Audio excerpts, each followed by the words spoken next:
All Hallows Eve, that time of year again when all creatures of the night are unleashed to the world. It's time to return to where it all started. Another year, but the scares continue. Another month, but the fear proceeds to rise. This is the Venom month of horrors 2, Trapped in Time.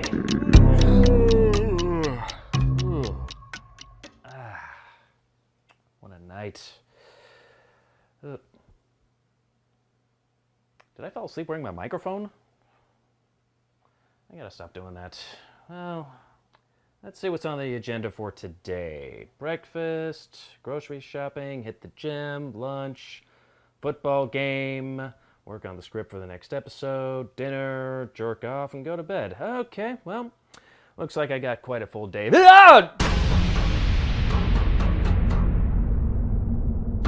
Rob? Sean?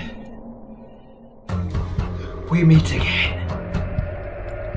Did you break into my house again? It had to be done. Did you walk all the way to California? I had to. What the hell is wrong with you?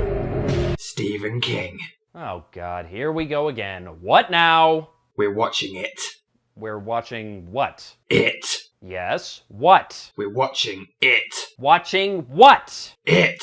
But what is it? A terrible movie. What is? It. Rob, what is it? Stephen King's It. Oh, Stephen King's It. Oh, for fuck's sake.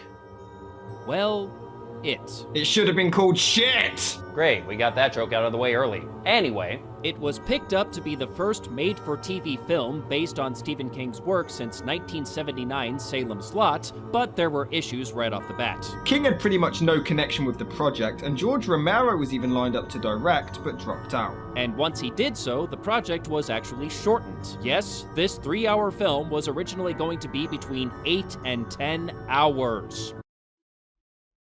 Pacing?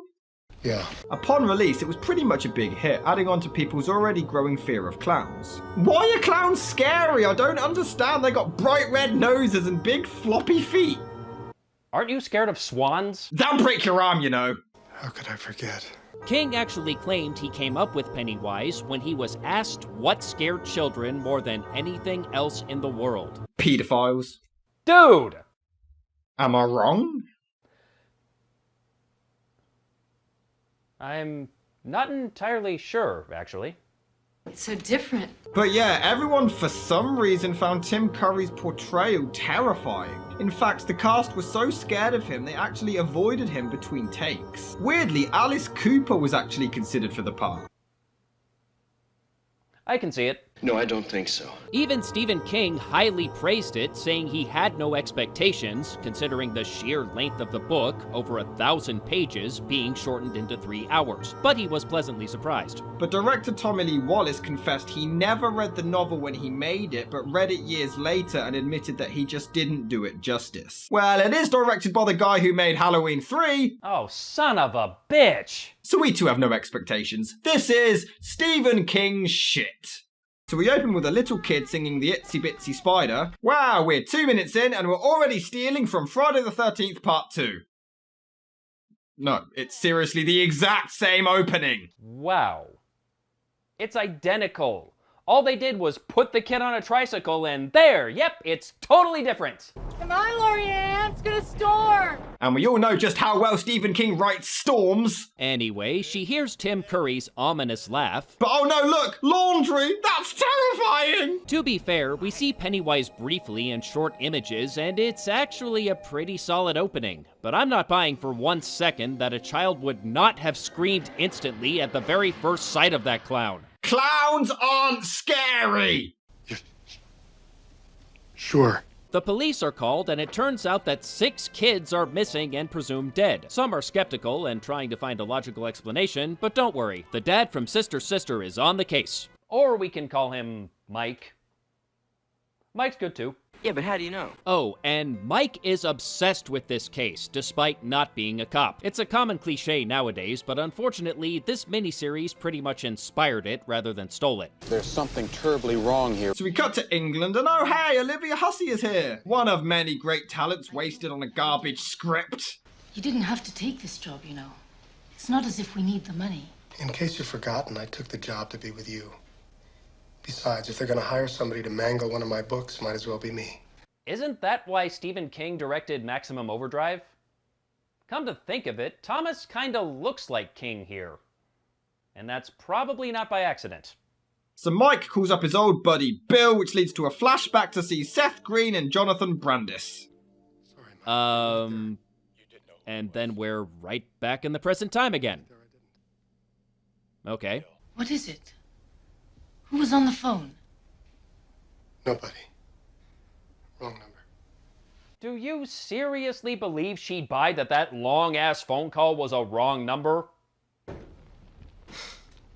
Georgie. Do people just randomly say former friends' names and then dramatically dissolve? Craig!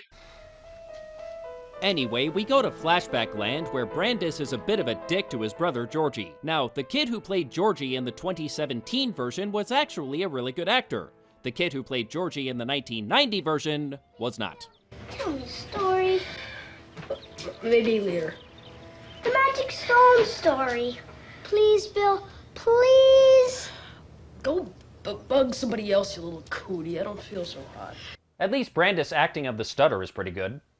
I won't tell him if you don't. So he gives Georgie a paper boat to go and sail, but sends him to the cellar first because he's an asshole.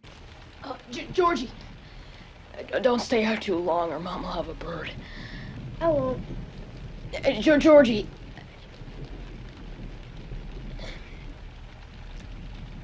Be careful. What?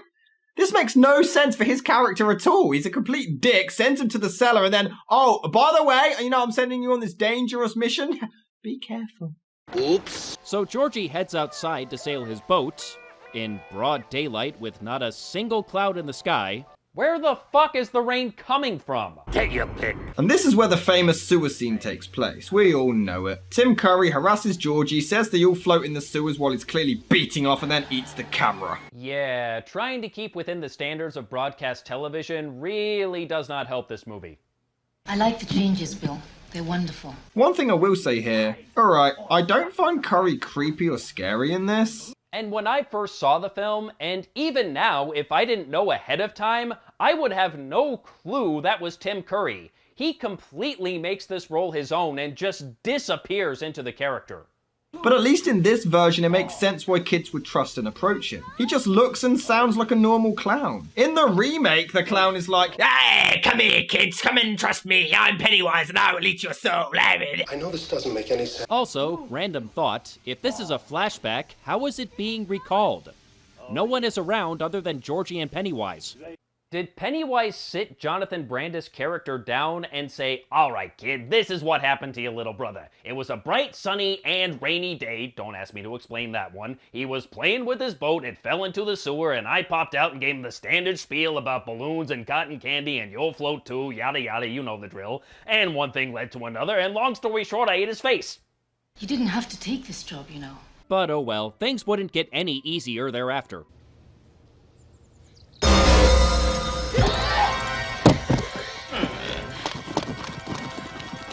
so he's a killer clown who can bring photographs to life. No.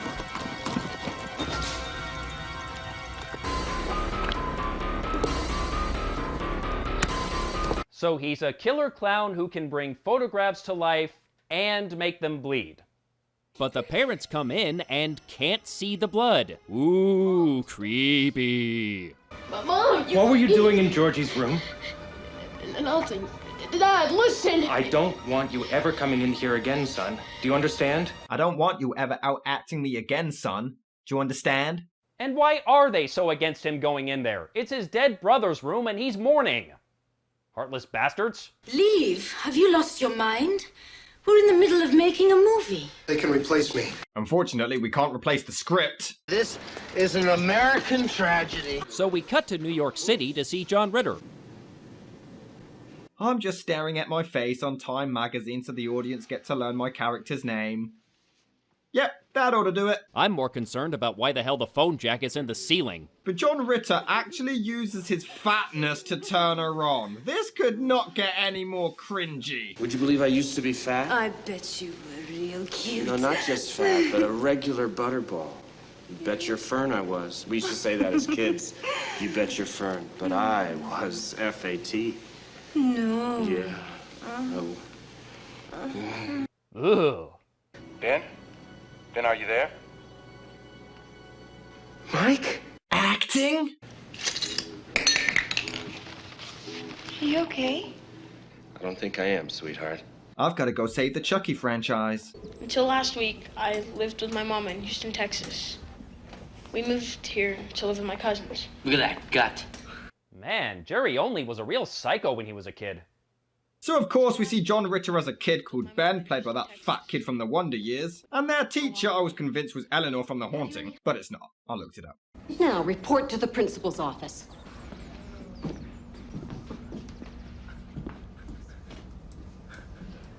You're dead, fat boy.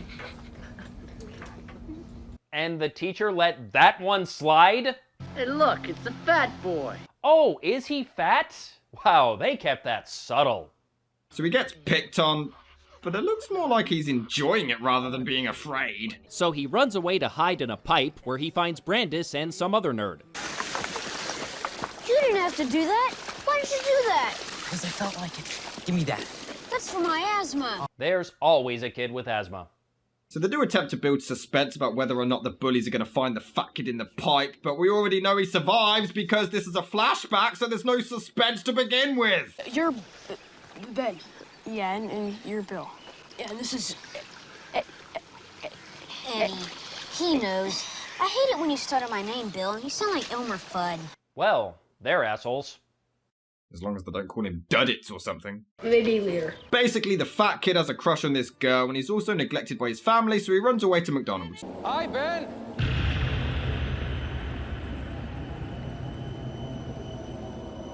Daddy? So it's a killer clown that can bring photographs to life, make them bleed, and manifest itself in the form of deceased people from the past.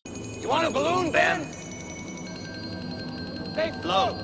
Balloons aren't scary. Clowns aren't scary! Ah! Okay. That's a bit better. So we cut to Lana from Superman 3 playing Beverly. She works in a clothing factory. You know, have you noticed that hardly any of these characters are actually interesting? I mean, we're 33 minutes in, and we're still being introduced to all of them. We get all of these flashes to the past and then present day to try to develop the characters, but the only one I actually am kind of interested in is Jonathan Brandis. His brother got killed, so that whole arc is the only one I actually find interesting. The rest are just dull. The fat kid getting bullied is all cliche and doesn't have a personality to make up for it, and the rest are just kind of there. Anyway, Bev gets the same phone call as the others, but her response is a lot more brutal. That was Mike Hanlon on the phone. You remember the call at work today? He's an old dear friend. I have to... Shut up. Ouch. They get into a fight and start throwing shit, and we don't care! Go back to the stupid clown! We do enter another flashback to Bev, while the fat kid decides to hide in a bush and stalk her. Well, the one slightly redeemable quality his character had is just gone. How are we supposed to sympathize with someone that creepy? Sometimes I worry a lot. Daddy, please. Ow! This poor woman, everywhere she goes, she gets slapped. Haven't you got anything better to do than go sneaking up on people? I'd love to say yes, but honesty forbids. You didn't have to do that. So the fat kid introduces Bev to his friends Bill and Eddie, and hey, Seth Green is there too. Maybe he can save this film. Richie Toge is my name. And doing voices is my game. Well, can't fault them for casting. And they all start to build a dam together. Wonderful. See you, Beverly. See ya. Even she forgot his name. See you, Beverly. See ya. Fat kid. Help me, Beverly. Hello? So it's a killer clown who can bring photographs to life, make them bleed, manifest itself as dead people from the past, and can produce voices from a bathroom sink? Sure. Is someone there? The clown brought us down here. We all float. Yeah, we heard you the first 50 times. We got it. Thank you. So it blows a balloon up the plug, spurting blood everywhere, but like before, the parents can't see it anywhere. Admittedly, it does get quite creepy after her dad leaves. Pennywise speaks to her again as the blood splutters, and it is quite chilling. This movie does have its moments. Back in the present day, Eddie also has to rush to Derry. He doesn't even get the phone call. I mean, I assume he does, but we don't see it. Literally, his character is so important, we don't get to see his deadly phone call or even a flashback. Because fuck Eddie, that's why. Hey, if it speeds up the movie, I'm game. We don't need to see the same phone call 6 times. Okay. So we cut to a cinema where all the kids are watching a movie, and you can tell they're not watching it because they're actually scared. The fat kid accidentally knocks some popcorn over, and it just so happens to land on the bullies. What the hell are the odds? If I were you guys, I wouldn't pay to see a monster movie. I'd just stay home and look in the mirror.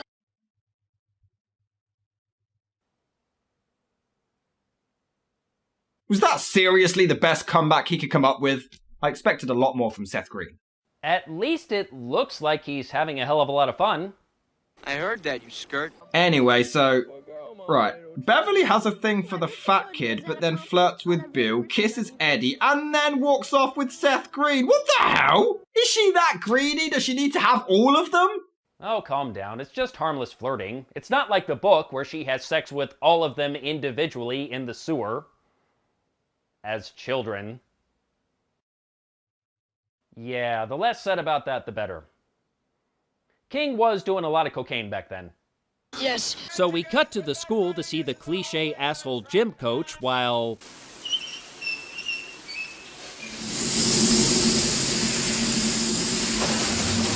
So it's a killer clown who can bring photographs to life, make them bleed, manifest itself in the form of deceased people from the past, produce voices from beneath a bathroom sink, and can extend shower heads from the wall.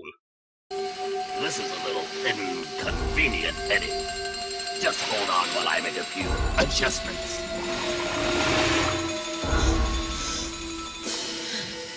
And produce terrible stop-motion effects from the ground. Still a better shower scene than Freddy's Revenge. Also, much like Seth Green, Tim Curry is clearly having the time of his life in this film. Although I'm pretty sure we just saw his O-face.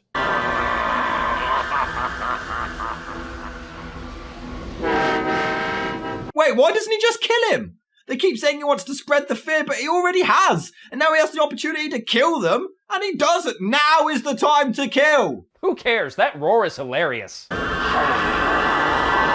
So we get a long take through the television studio to get to the host, only to then go all the way back again. It just seems like they got a new Steadicam dolly and just really wanted to show it off. They were so proud of it. Yeah, this is Richie Tozer. Who's this, Elvis? Before he gets a phone call. What the hell? We're 54 minutes in and we're still introducing characters? Well, technically this is Seth Green grown up, so he's already introduced. Shut up! I want to be the first rock and roll singer from Derry. Either that or an impressionist. Your voices all sound the same, Richie. Well, except for Chris Griffin. Very little. So the kids chill at school to fill out some more time as they're informed there's been another murder. The bullies try to pick on Seth Green, but he literally gives them the slip.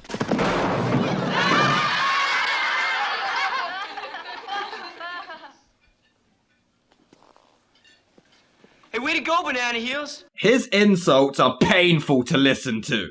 He has to go to the basement to get a mop, and again, there's no suspense. We know he lives. Anyway, he gets attacked by a werewolf to foreshadow Buffy years later. So it's a killer clown who can bring photographs to life, make them bleed, manifest itself as dead people from the past, produce voices from beneath the bathroom sink, manipulate shower heads through walls, produce terrible stop-motion effects in the ground, and turn into a fucking werewolf?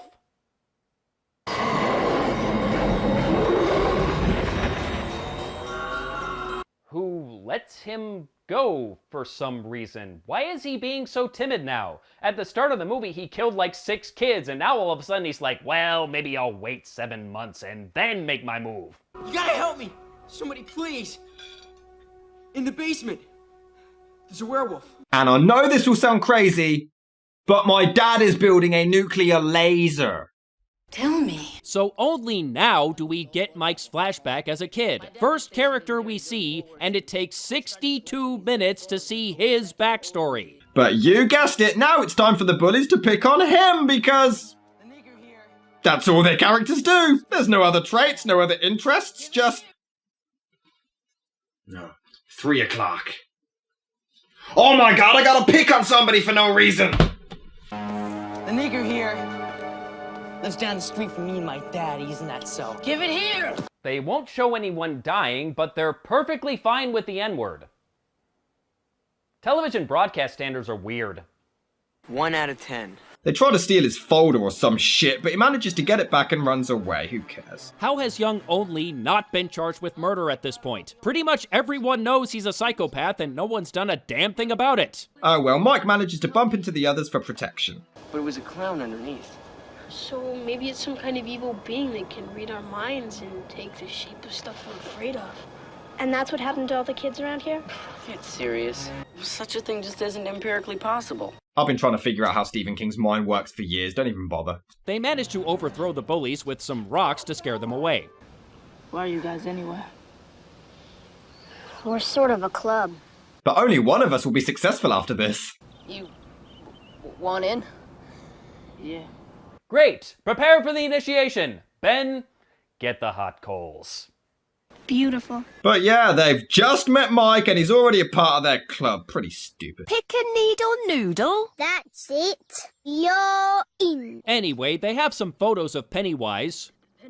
Somehow. Seriously, is this ever explained? Nope. And they realize he's actually been around for decades before the book comes to life. So it's a killer clown who can bring photographs to life, make them bleed, manifest itself in the form of deceased people from the past, produce voices from beneath a bathroom sink, extend shower heads from a wall, give off awful stop motion effects, turn into a werewolf and bring No, we've already done that one. Just shut the damn book! Oh, and clowns aren't scary! It was more frightening in Rocky Horror! He was scarier in Home Alone 2. I love you. Ugh. To be fair, I actually love this scene. Brandis yells at the spirit or whatever about his brother's death, and his acting is incredible, and I really care about this motivation. So back in the present day, Mike notices... So it's a killer clown who can bring photographs to life, make them bleed, manifest itself as deceased people from the past, produce voices from a bathroom sink, manipulate shower heads through walls, produce terrible stop-motion effects from the ground, turn into a fucking werewolf, and create blood-soaked footprints on the carpet. Have I left anything out? Oh, and he pops a balloon. He's evil, I tell you. Evil! Oh yeah, Mike dies. And genuinely now, 74 minutes in, Stan gets the call about going to Derry. 74 minutes! Don't you remember your promise? What? Yes, Mike. You promised. Yes, I remember. I hope you come. I think he was about to, but then you called. Oh well, everyone else reacted in total fear, but Stan decides to... take a bath. Interesting move. Back at the kids, they start using slingshots, and much to their surprise, Bev manages to hit every single target. They're surprised because she has a vagina. You're worse than I am, kiddo. At this rate, we might as well let that damn clown take us one by one. Beep, Richie. Don't ask us what that means. They never explain it. They say it whenever they want him to shut up, but no one talks that way, and it's never explained. It's in the book. And what is it? Oh, no, it's not explained in the book. It's just used more in the book as a way to shut him up. Yep, thought so. Look at this mess! And they decide that Bev has to use a slingshot to shoot this monster with silver. Since it's part werewolf, I don't know. Mother's earrings, baby. Solid soap. That's just stuff in movies.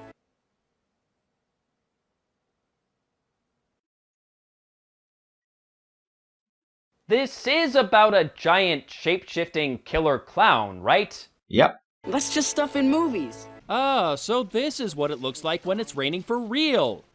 But why do they all take a hit? It's an inhaler, not a fucking joint. So they head to where the book said or something, and of course the bullies show up. Where are they going? Down in the sewer, stupid. Yeah. And guess what? They're not coming back out.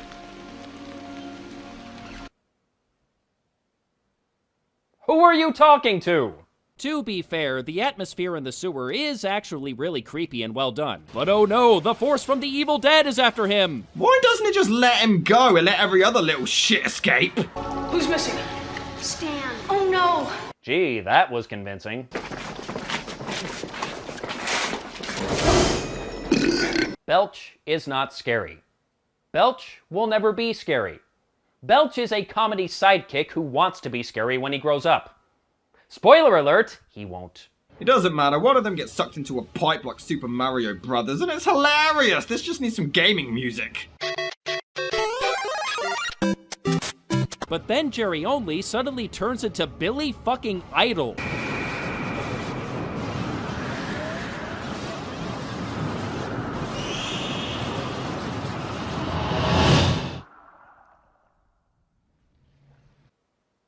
I have no idea what just happened.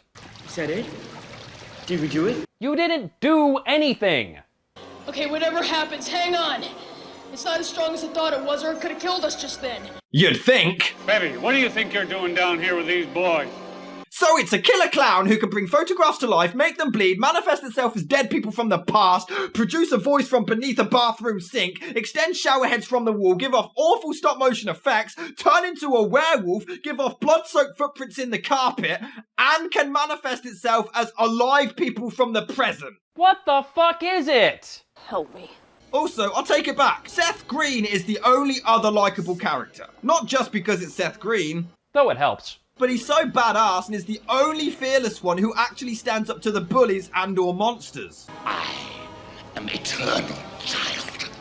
I am the eater of worlds. Bray Wyatt? Be afraid.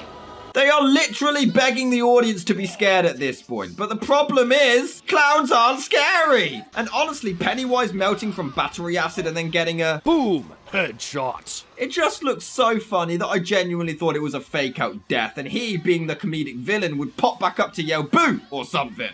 And the silver actually works, so is it actually a werewolf? What? And you know, the more I watch this, the more I'm convinced the 2017 version had the right idea. Just focus on the kids for part 1 and save the adults for part 2. By constantly bouncing back and forth all the time like this, it's just confusing and feels incoherent. We don't even know if it dies, it just does this hilarious jump down the pipe with more bad effects, tries to drag Bill down with it, and we're supposed to take it seriously. Swear to me that if it isn't dead, I'll come back. But they all live in Derry. Why do they need to make this promise? We will all come back, but none of you are making a plan to leave. So it's just a weird thing. We all live here, we've lived out here all our lives, but let's make this promise just in case we're all deciding to up and leave. But it turns out Stan killed himself and wrote "it" on the wall. I'm not even going to continue to question what the hell this thing is, but I'm genuinely surprised they showed this much blood. Up to this point, every death was implied more than shown. Also, why is "it" written on the wall? I mean, that's just what the kids called it, since it's just some thing. Oh, and her acting is truly awful when she discovers the corpse. And despite previously explaining he was Jewish, they decided to put a cross on the grave. Douchebags.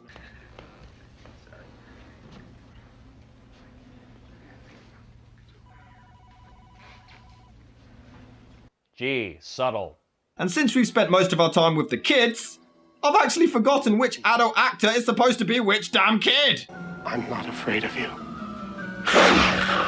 Yeah, that'll get him scared. What the hell were you pussies on? So the douche with glasses and a mole meets up with Mike, who I thought died earlier, but I guess he got better, and they start to slowly remember the past. No idea how we've been seeing flashbacks up to this point if they can't remember, but who cares? And we even get this little subplot about his old bike. Aren't you invested? Come on up, Richie. I got a balloon for you. You monster! Balloons aren't scary! Well, guess what? I've got flowers for you.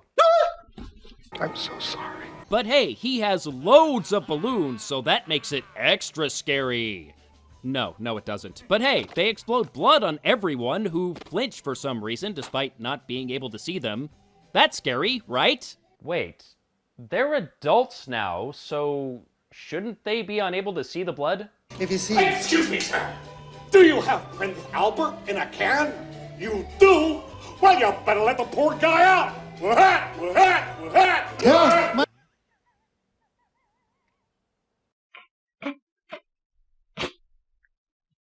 This is scary? Well, maybe it'll get frightening in a second. Say, I had to get cleaned up. Tell it. Tell him. Nope. And then we get more montages of Mike riding his bike. Jesus Christ! We're 1 hour and 42 minutes in and they've realised, damn it, we have no actual characters. Let's give them nothing to do. And the whole dead brother thing is ignored now, so it doesn't even have that going for it. I didn't hear that. But I'm quite confused. Originally, they all got a phone call to meet up and sort this thing out, but now all of a sudden they're reluctant to believe Mike and trust him. They don't want to go until they themselves get a flashback or a vision of the damn clown. What happened? Was there more than one writer and they just conflicted? Because I'm so confused.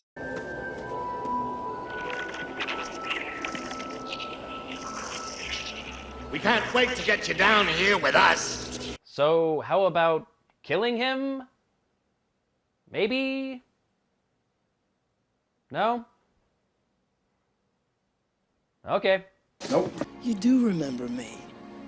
Oh, Mr. Keene. Mr. Keene. Get out of Derry while you still can. Mr. Keene, please. Beware, little Eddie. Was that supposed to be scary? An old man with Tim Curry's soothing voice? So Beverly visits her father, but Pennywise decides to be a dick and changes the name on the door because it turns out that her father has actually been dead for the past 5 years. I will admit I actually like this scene, mostly because Annette O'Toole's acting really sells it. When she's looking into that bathroom sink, she is able to say so much without actually saying a word. But why is Bev going to see her dad and not Mike? They were all on their way to see him earlier and they knew it was urgent, but now they're all waiting around for some reason. Oh gee, a serial killer is back. Well, that sounds very important. We must go and save the world, but first, a bake sale. Something like that. But it only gets weirder as we get this dramatic zoom in, and it's treated all intense as an old lady simply slurps her tea. Ooh, scary. I worry about you, Bevy. I worry a lot. Okay, that is really creepy. Until he runs after her and it looks hilarious. It's like an episode of Goosebumps. Way to ruin it. And then a balloon comes out of her cooch. Ooh! So we cut back to Olivia Hussey, who I won't lie, I've completely forgotten who she's married to. But hey, let's have another subplot of this dude trying to have an affair with her. Why are they the focus now instead of the guy going after the psychotic serial killer clown? Yes, I'd like a seat on your next flight to the United States. That's a pretty broad location there, Olivia. Sure, we'll fly you to the United States. Doesn't really matter where, but we'll get you there. So they all meet back up and somehow don't know about Stan's death. I don't understand how, considering the fact that Pennywise practically told Bill.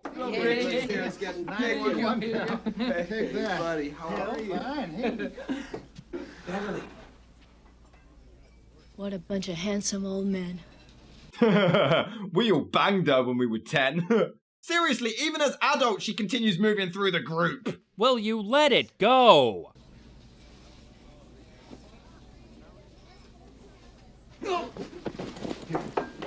Wait, why did she just faint there exactly? Did she rewatch Superman 3? Hey! How dare he do this to me? But even the actors want to forget this film before it's even over. Oh, man. Help us remember, Mike. Help us fill in the gaps. Yeah, please, because I don't know what you guys are talking about. Now, the book explains that Mike is the only one who remembers because he's the only one who never left Derry. But the movie offers no explanation whatsoever. Why would leaving Derry make you forget? Well,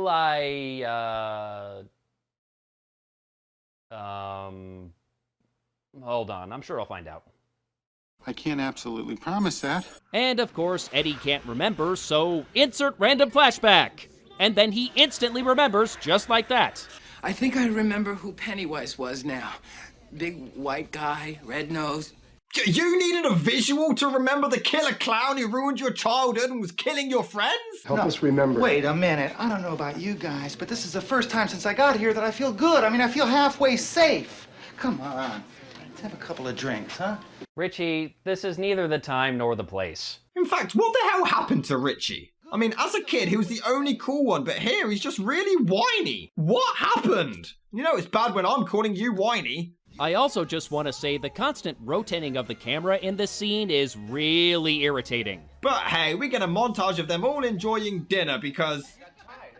development. You know, it's so nice that Pennywise allows them to socialize and only attacks or pops up whenever it's convenient for their schedule. They also update each other on their lives, and it turns out that Henry Bowers told people about the killer clown, but nobody believed him, so he pled guilty of all of the murders, and the 7 douchebags didn't say or do a damn thing. Wow.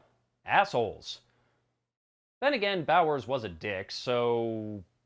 good going, I guess?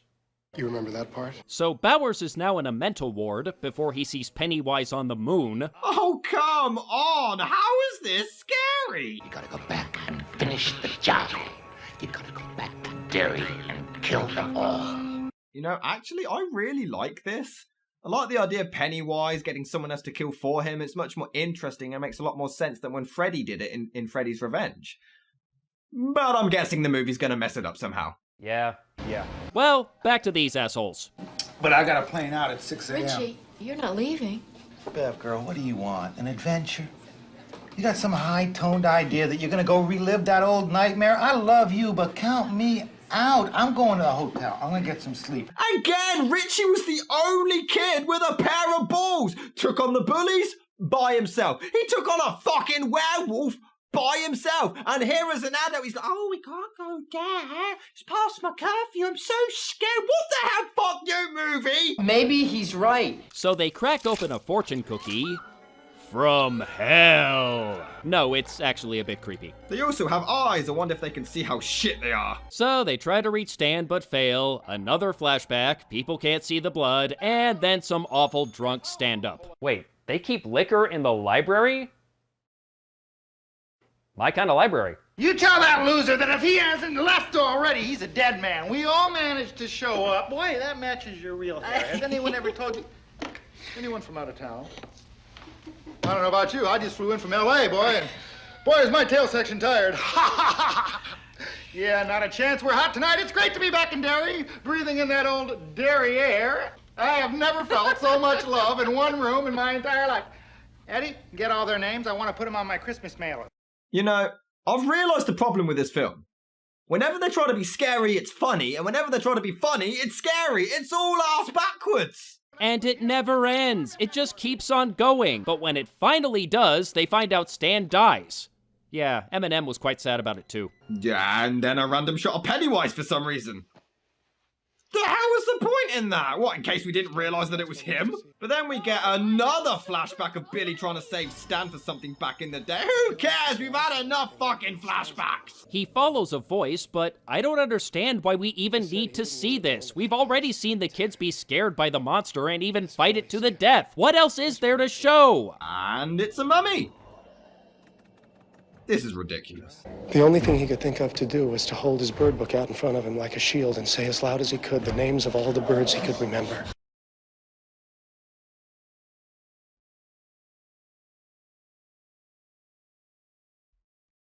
Wow. I think we've done it. I think we may have actually found the worst line in movie history. I don't think we're ever topping that. Now, apparently this is explained as a child's logic. They defeat the monster by using their logic of monster movies, silver bullets. So therefore, Stan is also able to use this logic by scaring off a damn mummy with this bollocks, because to a child, it's like a protection spell. No, it's still dumb. And the movie never actually bothers to explain that, so moving on. Hang tough, champ, you're gonna make it. So we get more talking about what they saw as kids. Who the hell cares? Do something! I looked into its deadlights. And I wanted to be there. Deadlights. Okay, I guess we're back here, and Oh, and now we're back again. Will you stop that? But oh well, some more scary balloons come out of the fridge as Stan's disembodied head is inside because they just can't stop ripping off Friday the 13th Part 2. But this is hilarious. At least Friday the 13th realized that animating their head would have been silly. This is ridiculous. So Pennywise throws all the books out the window because, hey, the director did when adapting this, so why not? I don't know about the rest of you, but I am getting really sick of this place. Now, I will listen to anything anybody has to say, but could we do it someplace else? Why is Richie such a bitch now? Did they genuinely forget which character he was supposed to be? He's such a pussy. My mom gave me that to say to help with my stutter. No offense, pal. It ain't helping. Okay, a funny line. I need you, Henry. We all need you. They can't hurt you. We didn't think they could hurt us back then either, but they did, didn't they? Bested you all summer. Don't talk about that. I can take care of them, if they only half believe. I'm pretty sure they are well past half believing by now. What do you need old fat Billy Idol's help for? We have to resist! So Henry gets visited by his dead friend, and despite clearly whispering, the guy down the hall can hear him, and he is literally sleeping in a corridor for some reason and not even in a secure room or anything. But Pennywise appears to the guard and... What the fuck is this even meant to be anymore? So they sit around and reminisce some more because they need to pad out more time to hit that 3-hour mark. All they do is talk about the killings. We've already seen this. Why do we need to talk about this again? There's another flashback too. Just do something plot related. They do learn that Pennywise appears every 30 years, but my question is, why doesn't everyone just leave? A disaster happens every 3 decades, and it's not like it's a town with a rich history that happens to be in a natural disaster area like San Francisco or New Orleans. It's a small town in Maine. What's keeping them there? The lobster industry? Great choice. So Bev has another memory of some old bastard walking away while she was bullied, and because of that, they believe the entire town is cursed. Yeah, it makes sense. Shut up. But if you think that makes no sense... For whatever reason, there's something very special about us being together. We found each other that summer, and our togetherness made us strong. Otherwise, it would have picked us off one by one. So, why didn't he? They need to be together or he'll pick them off one by one? Why didn't it just kill Mike after he called the others?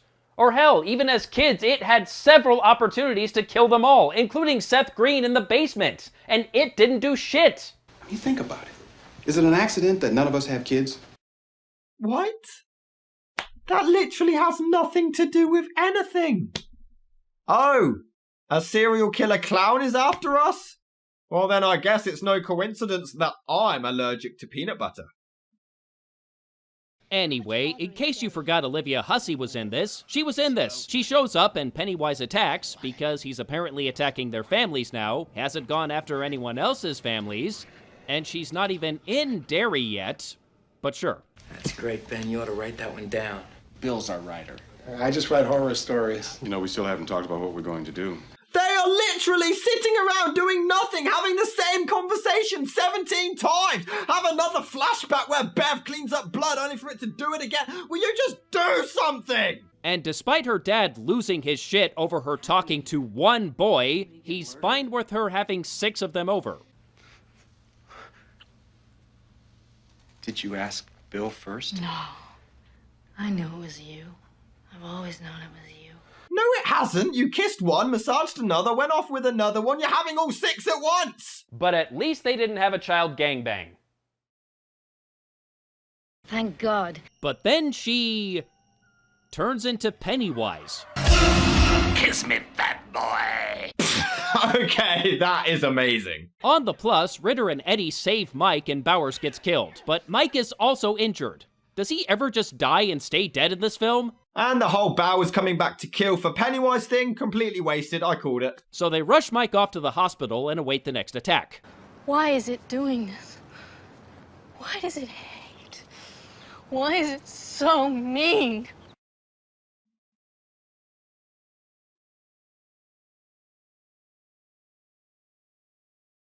Okay, I'll take it back. That is the worst line in movie history. That is a real line in a horror movie, folks. Why is the serial killer clown so mean? Aw, that Charles Manson is quite rude. That Michael Myers is particularly impolite. Ugh. You remember what my father was like? I fell in love with a man who turned out to be everything I always hated in my father. From what I understand, that's actually pretty common among abuse victims, so the movie got something right at least. And hey, Mike survives, so at least the black guy didn't die this time. But oh well, they finally realise what they have to do.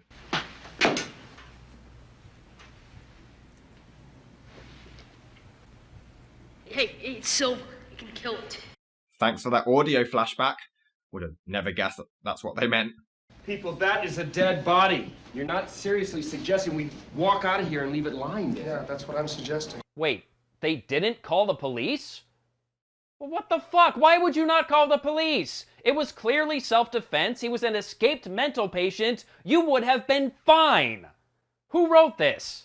I think we ought to call the police. I think Eddie's right. You don't understand. This whole town is it in some way. All of them. How?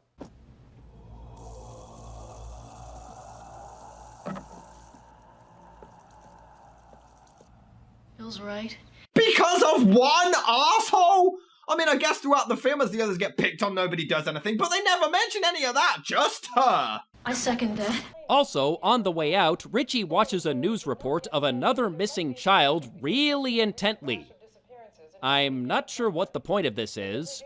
Is it meant to be a sign of conscience? Where is this coming from? He was nothing like this as a kid. Why is he a douchebag now? However, we do get a flashback to Billy's old speech, which is kinda cool, slowly convincing the others to join him in the fight. Not sure why, when they know the damn thing is gonna come back again in 30 years, but just play along. So they begin to suit up and proceed to explain what happened last time with the clown. Why are they explaining this? We've already seen it! Lucky 7. We're all here now. Come on. Guys, what the hell are you gonna do now? Sing Kumbaya? Hell, we've tried everything else. It might work. I still say we should have brought a machine gun. That's a good point. Why didn't anyone think to bring any kind of gun? Just get some silver bullets and fire away! You're adults! I honestly do not know. So they arrive at the sewers where Bill finds his wife's purse and heads off on his own, with no one following him. Friendship! They do eventually, but hey, it took them long enough. Georgie appears to them, which is really creepy, but why didn't it do this before when they were kids and therefore would be more scared? All your fault, Bill. You sent me out and it killed me. But Bill's acting is awful. It doesn't look like he's face to face with his dead brother at all. This is embarrassing. You killed my brother George, you bastard. Let's see you now. Let's see you now. Well, that flashback was pointless. Moving on. Then Pennywise appears as an awful hologram. Tupac looked more real. Bill, man, we can't fight that thing.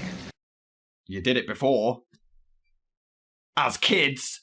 Congratulations, that's a miracle. So they follow a paper boat to a door that looks like it's from Labyrinth, but... I've been lying. About what? When I said that I was seeing someone, well, I'm not. In fact, I haven't ever... I've never even been with any... Eddie, what are you saying? You're a virgin? Yeah. Well, I can't help you with that, pal, but thanks for sharing. Okay, that was funny. Bev will help you. Oh, will you shut up?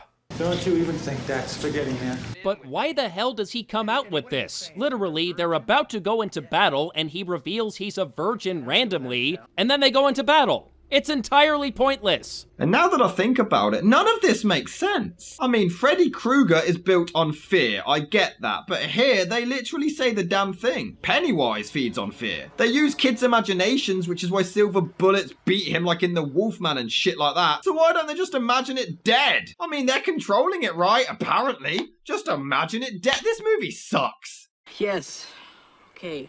And then, after 3 hours of shitty-ass buildup, all for a shitty-ass special effect of a shitty-ass spider. Suck my hairy-ass balls. I mean, I guess it looks as good as it can on a 1990s TV budget, so we should cut them a little slack. But it's just a really bizarre twist. Oh, it's a killer clown? Nah, it's a spider. Genius. Right. To be fair, the close-ups don't look too bad, it's just the wide angles. Anyway, Bev misses the first shot as Billy recites some poetry because... reasons, but she manages to hit the second while the others try to protect themselves from the light. Well, that's what they say, but they continue staring at it for some reason. I believe in Santa Claus. I believe in the Easter Bunny. I believe in the Tooth Fairy. But I don't believe in you. Whoa, such a badass one-liner. A grown-ass man just said he believes in the Tooth Fairy.